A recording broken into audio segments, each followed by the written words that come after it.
लड़ो, संघर्ष करो, ध्यान करो, योग करो, पढ़ाई करो। लड़ोगे नहीं, जाओगे कहां? लड़ना हमारा भाग्य है। हमें गुरुत्वाकर्षण से लड़ना है, ग्रेविटेशन। हमें घर्षण से लड़ना है, फ्रिक्शन। लड़ना ही है सर। लड़ना मनुष्य की डेस्टिनी है। इसीलिए तो इस्लाम जिहाद कहता है, हिंदू धर्म धर्म युद्ध कहता है, ईसाईयत होली वॉर कहती है। लड़ना है सर। जीवन युद्ध के सिवा कुछ है ही नहीं सर। हालांकि पंकज उदास जी कहते हैं जिंदगी एक नशे के सिवा कुछ नहीं।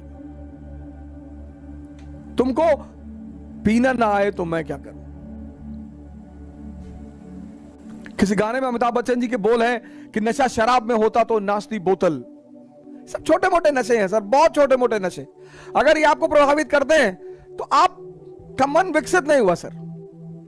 नशा तो पद का है सर। आप ये चेक कर लीजिए आपको जीवन में नशा किस चीज का है। अगर इन छोटी मोटी चीजों का है तो आप रह जाएंगे फिर वहीं पे। आप अपना नशा भी चेक करिए सर।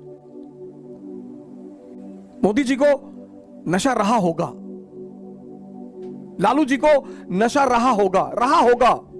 इन नशों ने ही इतनी ऊंचाई तक पहुंचाया सर। और किसी की हिम्मत ही नहीं है, और किसी की औकात ही नहीं है। नशा होना चाहिए सर। मुलायम सिंह यादव जी इतनी ऊंचाई तक पहुंचे, मायावती जी इतनी ऊंचाई तक पहुंची। किसका राजनीतिक करियर कैसा रहा वो एक अलग चीज है, लेकिन जब भी कोई सामान्य व्यक्ति असामान्य कार्य करता है तो वो नशे में ही रहा होगा। यहां लोग उठ नहीं पाते, या बड़े सारे लोग मेरे पास आते हैं कहते हैं कि सर सुबह नींद नहीं खुलती। तो कौन कहता है सपने देखने के लिए? जब सपना देखो तो एक चीज चेक करो कि तुम्हारे अंदर उस सपने को लेकर नशा है या नहीं है। अगर तुम्हारा सपना तुम्हारा नशा है तो तुमको भगवान भी हरा नहीं सकता। बहुत बड़ा मंत्र है सर ये। अगर तुम्हारा सपना तुम्हारा नशा है, तुम्हारा जो भी सपना है, बहुत सारे लोग सपने उधार मांग के लाते हैं। हमारे पापा चाहते हैं कि हम आईएएस बन जाएं। तुम क्या चाहते हो?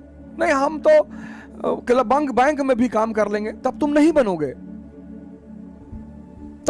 बनोगे, क्योंकि बनना तुम्हें है और वो तुम्हारा नशा ही नहीं है।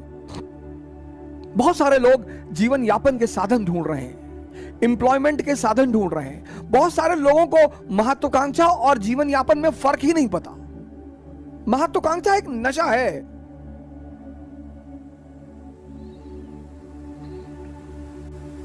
एम्बिशन एक नशा है। वो जिसको हो जाए, नेपोलियन को हो गया। सुनाऊंगा आपको नेपोलियन की कहानी। क्या मस्त कैरेक्टर है विश्व इतिहास में। मुर्दे को जिंदा कर दे। क्या कैलकुलेशन करता है, कैलकुलेशन, क्या सेटिंग बैठाता है, क्या कब्जा करता है। हारता है बाद में, पतन भी होता है उसका, लेकिन एक आम आदमी के घर का बेटा ट्रेंड सेटर है विश्व इतिहास में। वर्ल्ड हिस्ट्री में वो एक ट्रेंड सेटर है कि कुछ नहीं होता आम घर में पैदा होने से। हमारे माँ बाप कभी कभी बहुत गलत काम करते हैं हम, और गलत शायद वो अनजाने में करते हैं। अपने बच्चे से आप कभी मत कहिए कि इतनी बड़ी बड़ी बातें मत किया करो। कभी मत कहिए। अगर आपका बेटा, आपकी बेटी अगर आपसे बड़े बड़े बात करता है कि पापा एक दिन देश पे कब्जा कर लेंगे, सपोर्ट करिए उसे कि बिल्कुल करोगे, शाबाश, डटे रहो। और ये चीज मेरे फादर ने मेरे साथ जीवन भर किया। जीवन भर, आज तक मैं लखनऊ से साइकिल चलाने जा रहा था कोविड के टाइम में, 16 सितंबर 2020 से दिल्ली। मैंने उनसे कहा यार साइकिल चलाने जा रहे हैं 700 किलोमीटर। बोले कम है तुम्हारे लिए, कम है। बस वहीं पे मेरा ब्लड प्रेशर हाई हो जाता था। क्या है यार? बोले कम है, तुम तो 70-80 हजार चला लो, तुम्हारे ऊपर फर्क नहीं पड़ा। अरे मैंने कहा इतना भी मत चढ़ाया करो। सर मां बाप का जो प्रोत्साहन होता है ना, उसकी आप कीमत अंदाजा नहीं लगा सकते। कभी भी किसी मां बाप को अपने बच्चों को हतोत्साहित नहीं करना चाहिए, कम से कम मां बाप को। अगर आपके घर में आपका बच्चा तैयारी कर रहा है, आपकी बेटी तैयारी कर रही है, आपका बेटा तैयारी कर रहा है, उसको प्रेशर मत दीजिए सर। आईएएस बहुत बड़ा प्रेशर है सर, बहुत बड़ा। ये कोचिंग वाले आपको नहीं बताएंगे सर। आपका बच्चा दिन भर प्रेशर कुकर बना रहता है सर।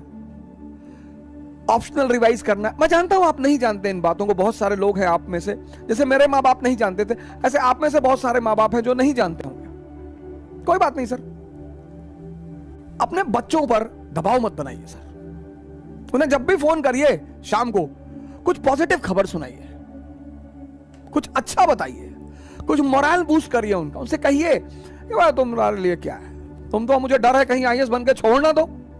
सर उतनी लाइन जो होती है ना सर, दुनिया कहे ना कहे सर, कोई फर्क नहीं पड़ता,